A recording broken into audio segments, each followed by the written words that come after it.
mudaharaado ballaaran oo maanta ka dhacay magaalada Oodweyne xarunta gobolka Daadmadheer ayaa isugu soo baxeen dhalinyaro aad u tiro badan oo gadadsan kuwaas oo suuqa bartamihiisa ku gubay taayiro waxaana dhalinyaradani ku dhawaaqay halku dhigyo ay kaga soo horjeedaan maamulka gobolka Daadmadheer halka mas'uuliyiinta dawladda hoose degmada Oodweyne ay u aaneeyeen inuu mudaharaadkan salka ku hayo badalaadii lagu sameeyay madaxa caafimaadka gobolka Daadmadheer taas ay dhalinyaradani gobolka Daadmadheer noo xaqiijiyeen ayna beeniyeen inaanay waxba ka jirin arrintaasi balse ay ka soo horjeedaan maamulka gobolka iyo madaxda booliiska gobolka Daadmadheer kuwaas ay dhalinyaradani sheegeen inay u adeegsadeen rasaas eriskiisa laakiin waxa dadka galifay kal lagu soo bedelay iyo kala bedelay labadii roodina way hayaan taanu kama xun waana saactu min marba soo dhaweyn laakiin waxaan ku raga yani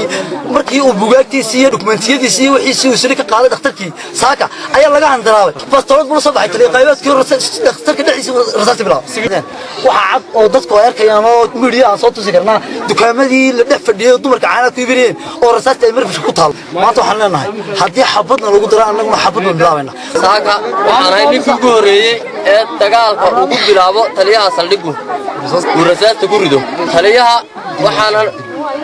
ilaahum baana naga bixiyay dawaanuna dil ninka dagaalka ku taageersanana bara saabku koow buu ka ahaa يماير كحجيك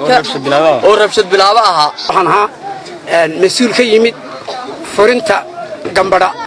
لكن شعب كان يما تدين يدمر كان يهوي كان إن أنا حبض كده بلونه ما حبض على قبل أبي ما أنت أودويني أنا وجوب جوك بنكا يلا حبض ولا عيسو أيانا أنا وسلايري أنا للتدويني سلا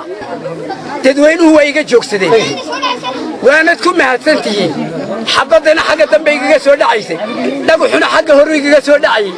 تدويني gudoomiyaha golaha deegaanka degmada Oodweyne Cabdixakiin Nuur Muuse oo soo gaaray goobtani mudaharaadku ka socday ayaa weydiiyay dhalinyaradii bartaasi ku mudaharaadaysay su'aalo la xiriira waxyaabaha ay ka cabanayaan una ballan qaaday inuu arrintaasi wax ka qaban doono haddii ay u sheegaan dhibaatooyinka ay ka cabanayaan dhalinyaradani waxaana hadaladiisii ka mid ah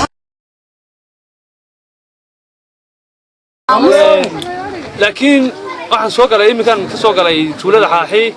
iyadoo magaaladu kacsan tahay taayiro badan lagu dhex kubay dhalinyaro badan gadoonsan tahay insha Allah alxamdulillah dhalinyarada oo ciidan u soo kaxaysan oo maayirkoodiiba ayay runtii kala dejiyay xaaladda magaalada u degan tahay iminka